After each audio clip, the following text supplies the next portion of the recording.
उत्पत्ति अध्याय 13। तब अब्राहम अपनी पत्नी और अपनी सारी संपत्ति लेकर लूत को भी संग लिए हुए मिस्र को छोड़कर कनान के दक्षिण देश में आया।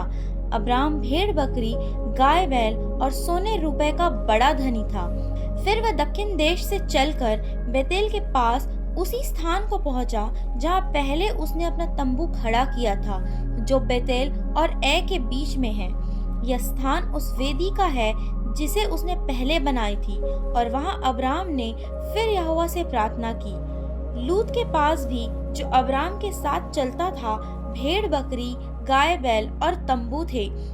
इसलिए उस देश में उन दोनों के लिए पर्याप्त स्थान न था कि वे इकट्ठे रहें, क्योंकि उनके पास बहुत धन था, इसलिए वे इकट्ठे न रह सके।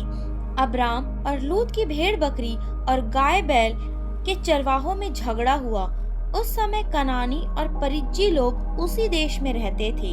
तब अब्राम लूत से कहने लगा, मेरे और तेरे बीच और मेरे और तेरे चरवाहों के बीच में झगड़ा न होने पाए, क्योंकि हम लोग भाई बंधु हैं।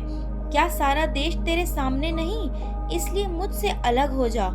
यदि तू बाईं ओर जाए तो मैं दाहिनी ओर जाऊंगा, और यदि तू दाहिनी ओर जाए तो मैं बाईं ओर जाऊंगा। तब लूत ने आंखें उठाकर यरदन नदी के पास वाली सारी तराई को देखा कि वह सब सिंची हुई है। जब तक यहोवा ने सदोम और अमोरा को नष्ट न किया था, तब तक सुआर के मार्ग तक वह तराई यहोवा की वाटिका और मिस्र देश के समान उपजाऊ थी। इसलिए लूत अपने लिए यरदन की सारी तराई को चुन के पूर्व की ओर चला, और वे एक दूसरे से अलग हो गए। अब्राम कनान देश में रहा, पर लूत उस तराई के नगरों में रहने लगा और अपना तंबू सदोम के निकट खड़ा किया। सदोम के लोग यहोवा के लेखे में बड़े दुष्ट और पापी थे।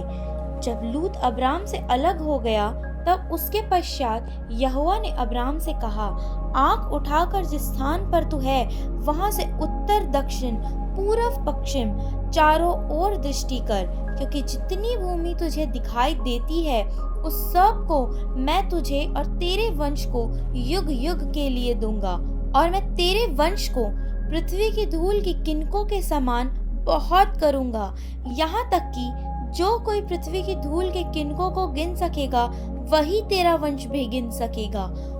उठ, उस देश की लंबाई और चौड़ाई में चल फिर, क्योंकि मैं उसे तुझी को दूंगा।